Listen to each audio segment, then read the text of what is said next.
Hello everyone, I'm Tracy Derwin and I'm here with Shane Buell.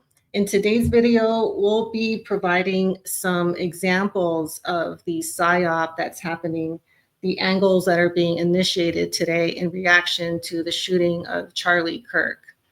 So I'll let Shane go into more details and he'll be sharing some examples of this from the past. All right, thanks, Tracy. So what we're seeing today is kind of an Operation Gladio style PSYOP, where they're trying to promote division between the left and the right and whip them up into a frenzy through this traumatic emotional experience, that they're trying to perpetrate. So this is trauma-based mind control on a mass scale. And so they're trying to whip up the left and the right and pit them against each other for an attack on free speech. And it begins with free speech, but they're coming after many of the constitutional rights.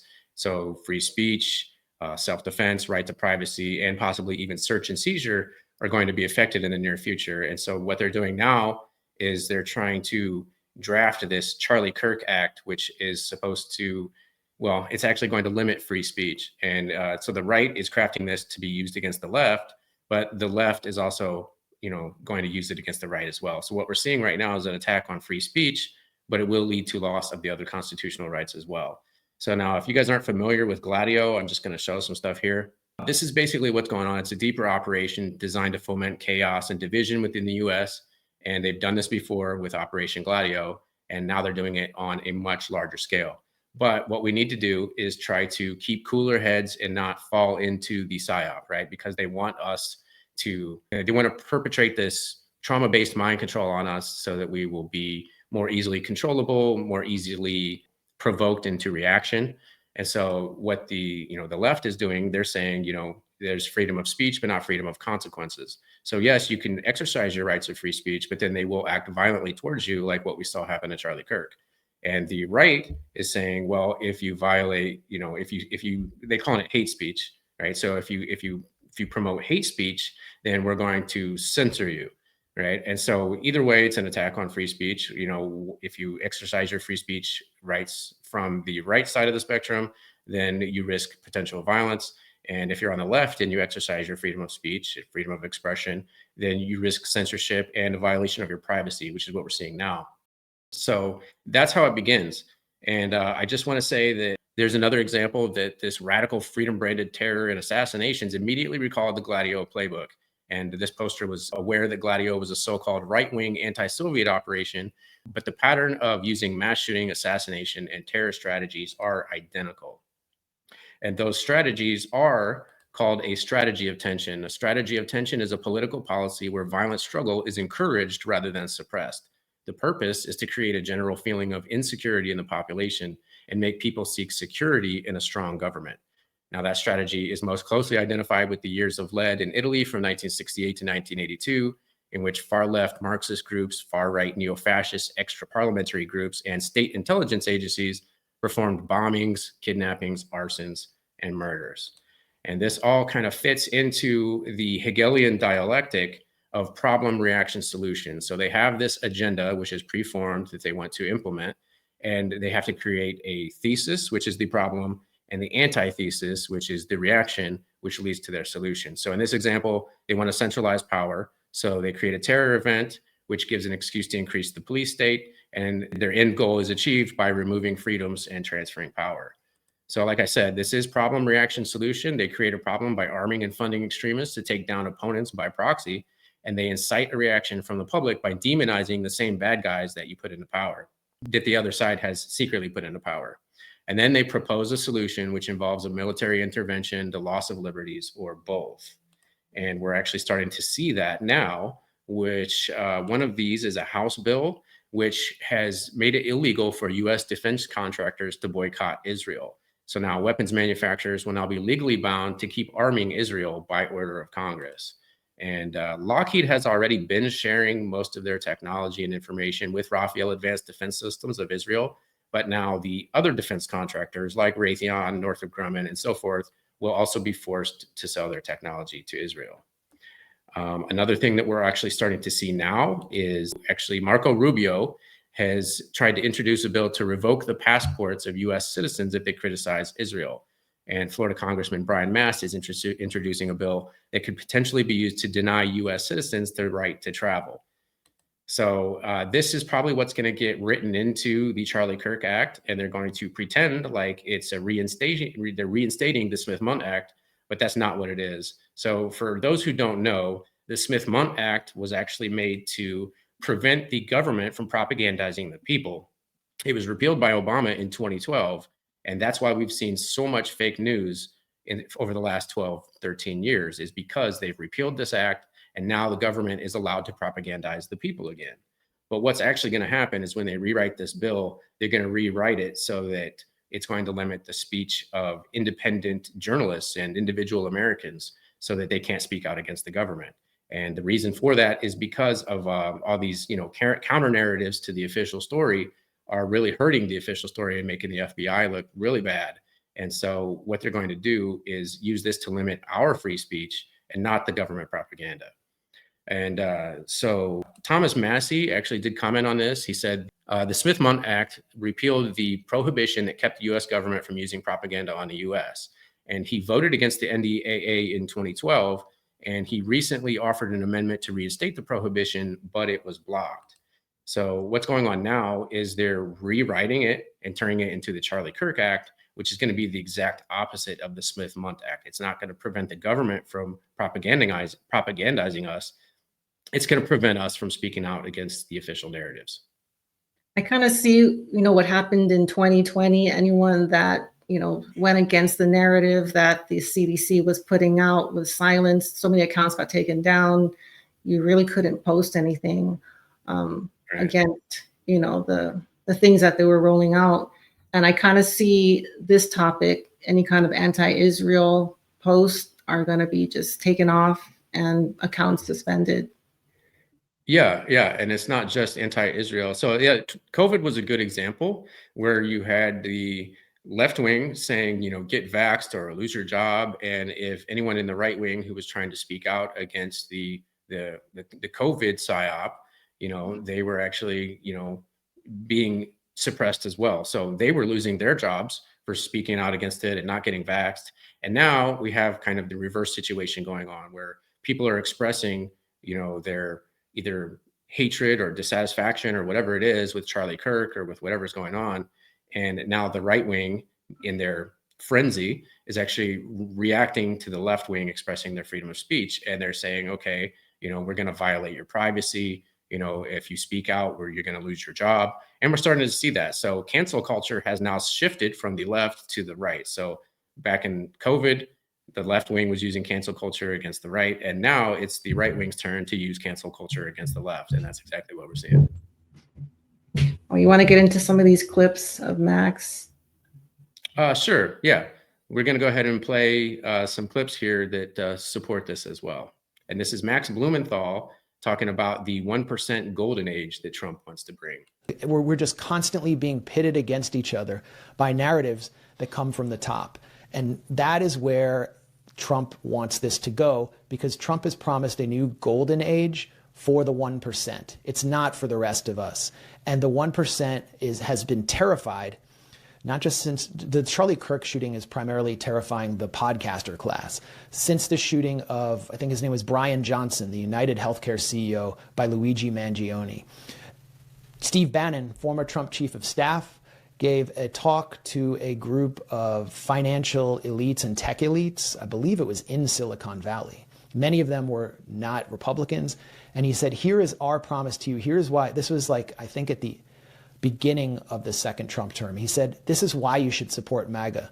Because this guy, Luigi Mangione, went out and shot one of you. This is going to happen more and more. We are entering a period of social unrest and social turmoil, and we will protect you. So what we are going to see now is a policy crafted for the elite that is terrified of this environment, and at the same time a policy to drive us, the rest of us, who have nothing, who are in debt, who are don't really see much of a financial future in the U.S. They're going to pit us all against each other through a strategy of tension and then repress us all and let us say whatever we want online. We won't be banned anymore. We can say whatever we want on Elon's Twitter X. We have freedom of speech. As he said, we have freedom of speech, but not freedom of reach. And that freedom of speech will be used to surveil us further and ruin our lives if we are provoked into saying the wrong things. All right. And then I'm going to play another excerpt from that interview with Max Blumenthal, and he's talking about the Charlie Kirk Act. It's going to look a lot like the McCarthy era, and that has been a major inspiration to the right. We've seen right-wing organizations like, CPAC, I think, was giving out like Young McCarthy Awards back during the mid-2000s. Stephen Miller, I think, sees McCarthy as sort of a hero.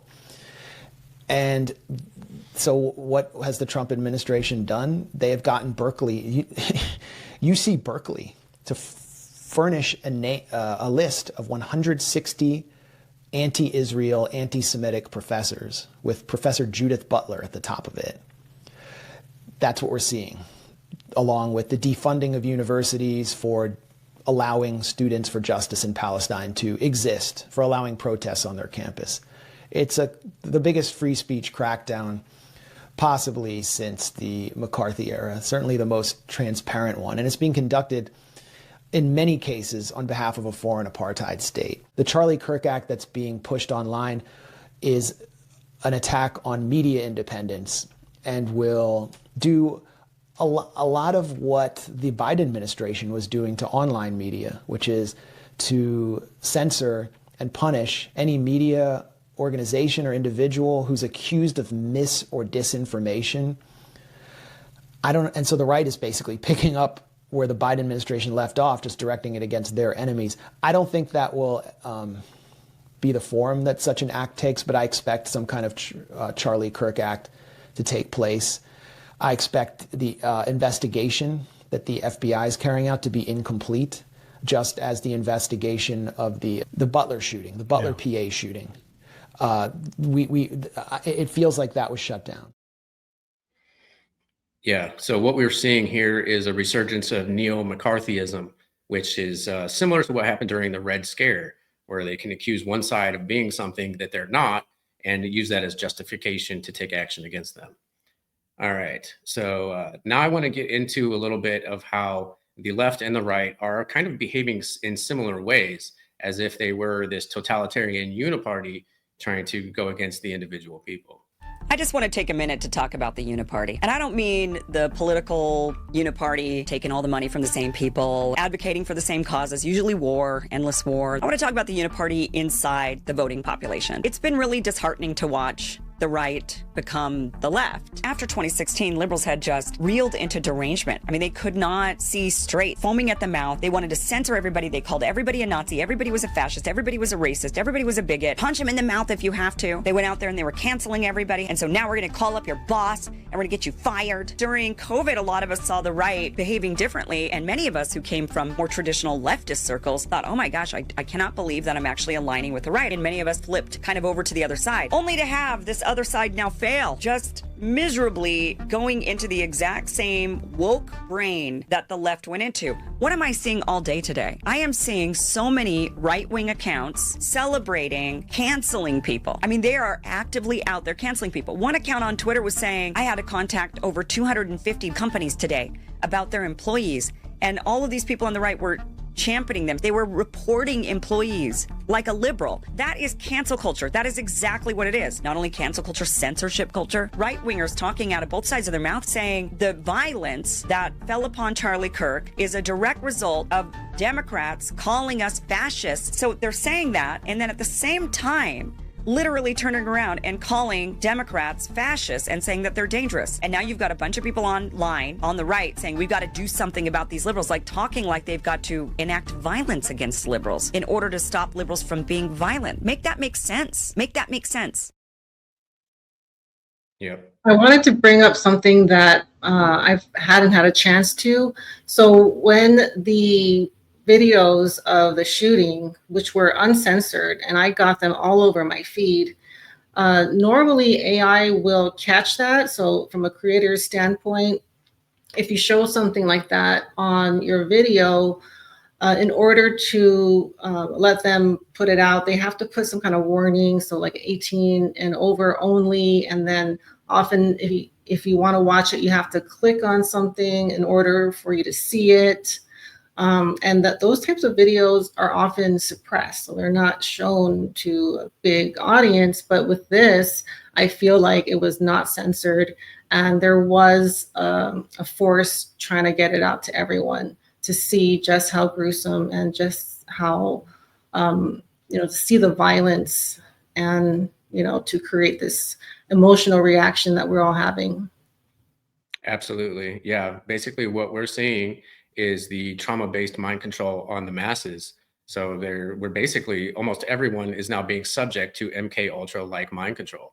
And that happens to begin with trauma-based mind control. So I think that's why they've been pushing that out there so that everyone actually gets to see it. And I will actually even admit to myself that I was traumatized by seeing that video, and I've probably re-traumatized myself about 100 times analyzing the footage. So, they're spreading it far and wide instead of suppressing it like you would normally expect them to do. And I think that's to propagate that mass mind control through trauma-based mind control. And that does, and it does kind of remind me of George Orwell's 1984, how they had a ministry of truth in there. And I'm going to play another example of Kim talking about this as well. But he's saying, I want the Smith-Mundt Act and I'm going to restore it. Mike and Thomas Massey's like, yeah, let's vote for that. Ellie Mae is saying something totally different. She's wanting for all journalists, whether they be mainstream or independent, to be silenced, to not be able to criticize whoever it is, to not be able to say what she deems in her ministry of truth. And when the government creates the ministry of truth, whatever they deem to be the truth, that is what she's calling for. You have to stop these lies. The people that called them Nazis, fascists, you have to stop this, right? So that is, sounds exactly like the left. And then Biden created his own ministry of truth. And now Trump is retweeting this video. And many of the lawmakers are talking about basically creating the ministry of truth. They're calling it, we're just going to bring back the Smith-Mundt Act just to confuse you. But really, they're going to modify it. They're going to rewrite it. It won't look anything like the Smith-Mundt Act. Instead, it's going to be, we're allowed to do something to people that we don't like what their message is. We think their message is wrong and not the truth. And so we're going to be the truth police. And we're going to go around and we're going to tell people what they can and cannot say. That is what they're planning on doing. And they're putting it under the guise of the Smith-Mundt Act so that when you look that up, you're like, oh, that doesn't sound bad. That actually sounds pretty good. I don't want the government to propagandize me. Right. I don't either. So I say bring it back. But that's not what they're going to do.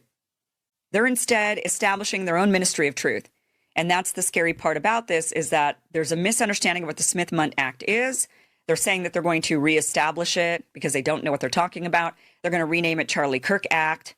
But they're really just going to silence dissent, silence voices they don't like. And I didn't like it when the left did it. And I don't like it when the right's doing it. You know what? I'm going to link that video because the information we're providing, it's very important that we get the word out, because if not enough people really understand this change, they're going to vote for it and think it's a good thing and support their representatives to vote for it. But we really, I know I asked you guys to share all my videos, but really with this one, share it far and wide. And if you want something shorter, we'll link the video of Kim, which is under 2 minutes. So you can send those out too. Yeah. So basically the, George Orwell's ministry of truth is coming true in the Charlie Kirk Act. Okay, well, that's going to do it for today. Thank you guys so much for watching. And we'll also I'll try to keep up when they vote on this. I'm guessing it's going to go through the House and the Senate, because I'm also afraid that when this vote happens, something else is going to happen and everyone's going to be paying attention to that, just like how they voted against the Epstein list on the day that Charlie Kirk was shot, right? That day. So no one really paid attention to that.